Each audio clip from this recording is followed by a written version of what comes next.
అది మా డార్లింగ్ అంటే. Hello everyone, welcome back to our channel cinematic world and this is Shiva. Court cinema ఆగేలా లేదు, దిల్ రూబా నడిచేటట్లేదు.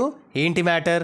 మంచు విష్ణు ప్రభాస్ గురించి ఏం చెప్పాడు, ఏజెంట్ ఓటీటీ రెస్పాన్స్ ఎలా ఉంది, అసలు యుగానికి ఒక్క రీ రిలీజ్ ఏమైంది, ఓజీ సంగతి ఏంది, ఇవన్నీ మాట్లాడుకుందాం. మరి జర మన ఛానల్లో కంటెంట్ నచ్చితే లైక్, షేర్ అండ్ సబ్స్క్రైబ్ చేసుకోండి please. 4 days back Akhil's agent movie 2 years తర్వాత ఓటీటీలోకి వచ్చింది. థియేటర్స్లో చాలా తక్కువ మంది చూసారు, అయినా ఓటీటీలో తక్కువనే చూస్తున్నారు. ఎస్, బ్యాడ్ రెస్పాన్స్ ఉంది ఓటీటీలో కూడా. అండ్ నేను మళ్ళీ చూసా, ఎడిటింగ్లో మార్పులు చేసాం, బెటర్ చేసాం, అది ఇది అన్నారని. బట్ నాకు అదేం అనిపించలే. సో ఓటీటీలో కూడా ఫ్లాప్ అయింది ఏజెంట్. అండ్ మనమే రెస్పాన్స్ బాగుంది. 1 year తర్వాత ఓటీటీకి వచ్చింది. సినిమా లాంగ్ రన్లో మస్తు పర్ఫామ్ చేసి సూపర్ హిట్ అయింది. పెద్దగా హైప్ లేకున్నా కపుల్స్కి, ఫ్యామిలీస్కి లాస్ట్ ఇయర్ సమ్మర్కి బాగా కనెక్ట్ అయింది. మరి మీరు ఓటీటీలో చూస్తుంటే మీకు ఎలా అనిపించింది? అండ్ చూడని వాళ్ళు మంచి టైం పాస్ అండ్ మంచి ఫీల్ కోసం ఒక లుక్ వేసేయండి. Coming to Court and Dil Ruba movies, కోర్ట్కి యునానిమస్ పాజిటివ్ రెస్పాన్స్ ఉంది బయట. దిల్ రూబాకి as usual disaster talk. Day 1 already మన కమ్యూనిటీలో పెట్టాం.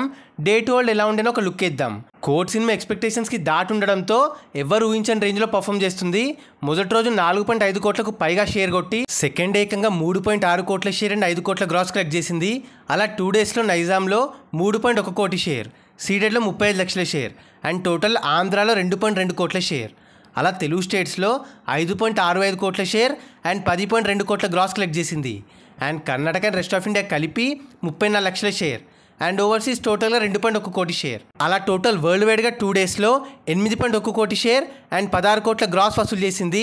బ్రేక్ ఈవెన్ టార్గెట్ 7 కోట్లు అవ్వడంతో ఆల్రెడీ హిట్ అయి సూపర్ హిట్గా రన్ అవుతుంది. జోరు చూస్తుంటే గట్టి లాంగ్ రన్ దొరికేలా ఉంది. ఇక దిల్ రూబాకి మార్నింగ్ షోకే ఫ్లాప్ టాక్ రావడంతో పూర్ ఓపెనింగ్స్ తెచ్చుకొని 2 daysలో వరల్డ్ వైడ్గా 92 లక్షల షేర్ అండ్ 1.7 కోట్ల గ్రాస్తో డిజాస్టర్కి దగ్గరలో ఉంది. బ్రేక్ ఈవెన్ టార్గెట్ 12 కోట్లు. కిరణ్ బోరం అన్న మళ్ళీ రాంగ్ ట్రాక్కి, తన ఓల్డ్ ట్రాక్కి పడిపోతున్నాడు. అండ్ కమింగ్ టు ఓజీ, మొన్న హరియర్ వీరమల్లు డేట్ వచ్చాక ఖుష్ అయిన ఫ్యాన్స్ కంటే బాధపడిన ఫ్యాన్సే ఎక్కువ. అలా బాధంతో ఓజీ పైనే మార్చిలో వస్తుంది అనుకున్నారు. యాక్చువల్గా లాస్ట్ ఇయర్ డిసెంబర్కే అన్నారు, రాలే. మార్చిలో రాట్లే. పోనీ సమ్మర్లో ఏదో ఒక డేట్కి వస్తుంది అనుకున్నారు.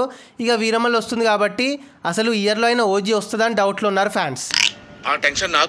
ఏ సినిమా రాకపోయినా తొందరగా దింపండి అని చెప్పి మొన్నటి నుండి హోలీ నుండి డీవీవీ హ్యాండిల్ పైన పడ్డారు. వాళ్ళు అప్డేట్ ఇవ్వకుండా చాలా నెలలు అయిపోయింది, సైలెంట్ అయిపోయారు. సో ఈ సమ్మర్కి వీరమల్లుతోనే ఉండాలి. ప్రాబబ్లీ ఒక్కటే పెద్ద సినిమా, రాజాసాబ్ కూడా రావట్లే. ఎస్, రాజాసాబ్ సమ్మర్కి రావట్లే, ఆల్రెడీ చెప్పా అనుకుంటా. చాలా సీన్స్ రీషూట్ చేయాలన్నాడంట ప్రభాస్ అన్న. సో ఓన్లీ వీరమల్లు ఒక్కటే. But of course hit 3 and Kingdom లాంటి పాన్ ఇండియా సినిమాలు వస్తున్నాయి అనుకోండి. సో మీకు వెయిట్ పైన బాగా అయిపోయింది సమ్మర్కి. యుగానికి ఒక్కటి రీ రిలీజ్ని ఎవరు పట్టించుకోలేంది. నిజంగా bad date and hype. Seethamma Vakitlo సినిమాల సెట్ రావడం, పైగా కోర్ట్కి హిట్ టాక్ రావడంతో కనీసం బుకింగ్స్ జరగలే. బుకింగ్ సంగతి తర్వాత అసలు చాలామంది తెలీదు రీ రిలీజ్ గురించి. అసలు ప్రమోషన్ జరగలే సినిమాకి. ముందే తమిళ డబ్బుడు సినిమా కదా, మంచి టైంకి రావాల్సింది. యాక్చువల్గా యుగానికి ఒక్కడికి మన దగ్గర మస్త్ అయిపోయిన కల్ట్ ఫ్యాన్స్ ఉన్నారు. దాని రేంజ్ సీక్వెల్ ఓపెనింగ్స్ అండ్ రన్తో తెలుస్తుంది. And Manchu Vishnu Kannappa movie promotional ఇంటర్వ్యూలో ప్రభాస్ అన్న ఈ సినిమాలో క్యారెక్టర్కి ₹1 తీసుకోలే అని, తన దగ్గర డబ్బుల గురించి మాట్లాడితే చంపేస్తా అన్నాడని చెప్పుకొచ్చాడు. మనకు తెలుసు కదా ప్రభాస్ అన్న మంచితనం, హెల్పింగ్ నేచర్ అండ్ క్యారెక్టర్ గురించి. కమింగ్ టు చావా, ఎక్సలెంట్ రెస్పాన్స్తో పెద్దగా ప్రమోషన్స్ లేకున్నా మస్త్ ఆడింది. ఇప్పటికే 9 daysలో 7.3 కోట్ల షేర్ అండ్ 14.8 కోట్ల గ్రాస్తో బ్లాక్ బస్టర్ అయింది. 3 crore బ్రేక్ ఈవెన్ టార్గెట్. యాక్చువల్గా రీ రిలీజ్లో హవా లేకపోయి ఉంటే 10 కోట్లు కొట్టేది. అండ్ ఖైదీ 2, మనోళ్ళు భారీ ఎక్స్పెక్టేషన్స్, మన సినిమా రేంజ్లో హైప్ పెంచుకున్న సినిమా ఖైదీ 2 కార్తీది. అది స్టార్ట్ చేయబోతున్నామని అఫీషియల్గా క్లూ ఇచ్చాడు కార్తీ. కూలీ తర్వాత అదే ఉండొచ్చు మోస్ట్లీ. ఎప్పుడో రావాలి, ఖైదీ వచ్చి ఆల్మోస్ట్ 6 years అవుతుంది. ఏవో ప్రాజెక్ట్స్ వల్ల డిలే అయింది. One of the most awaited movie Khaidi 2 అన్ని ఇండస్ట్రీస్కి. సో అది guys matter. Recent crazy news and updates. Next video crazy rumour సిరీస్లో వీడియో వస్తుంది. లాస్ట్ వీక్ బయట ఉండడం వల్ల రాలేదు. ఆ వీక్ కూడా ఇలా కవర్ చేద్దాం. ఎల్లుండి మాట్లాడుకుందాం, రేపు ఆర్ ఎల్లుండి.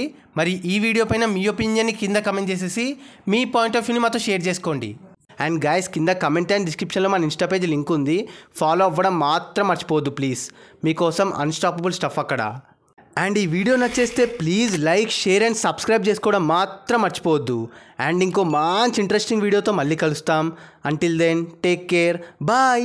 Signing off team cinematic world.